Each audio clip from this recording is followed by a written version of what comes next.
Sweden में कुरान को जलाए जाने के बाद एक मुसलमान अहमद अल्लूश ने कुछ ऐसा कर दिखाया है जिसकी आज पूरी दुनिया में चर्चा हो रही है।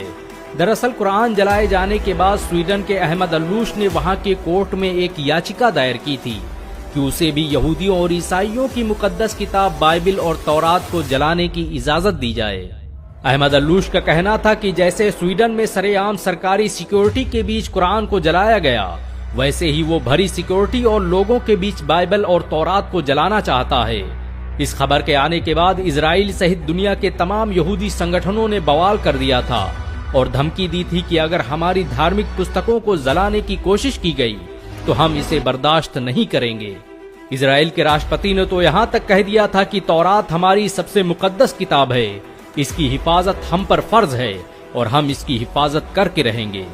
स्वीडन की अदालत ने अहमद अल्लूश की याचिका के बाद उसे बाइबिल और तौरात को जलाने की इजाजत दे दी थी, क्योंकि स्वीडन में धार्मिक पुस्तकों को जलाना अभिव्यक्ति की आजादी माना जाता है, जिसके बाद दुनिया भर की नजरें स्वीडन के इस मुसलमान पर थी। ये इतिहास में पहली बार था कि किसी मुसलमान ने आसमानी किताब बाइबिल और तौरात को जलाने की इजाजत मांगी थी। अहमद अल्लूश तयशुदा वक्त पर कल इजरायली दूतावास पहुंचे। उनके एक हाथ में लाइटर था तो दूसरे हाथ में बाइबिल और तौरात। चारों तरफ दुनिया के मीडिया संस्थान और लोग बाइबल को जलाने का मंजर देखने के लिए मौजूद थे। दुनिया भर की निगाहें अहमद अल्लूश के हाथ में मौजूद उस लाइटर पर टिकी थी। लेकिन लोग उस वक्त हैरान रह गए जब स्वीडन के इस 32 साला नौजवान ने लाइटर जमीन पर फेंक दिया और लोगों को मुखातिब होकर कहने लगा कि मैं बाइबल और तौरात को जलाने की सोच भी नहीं सकता।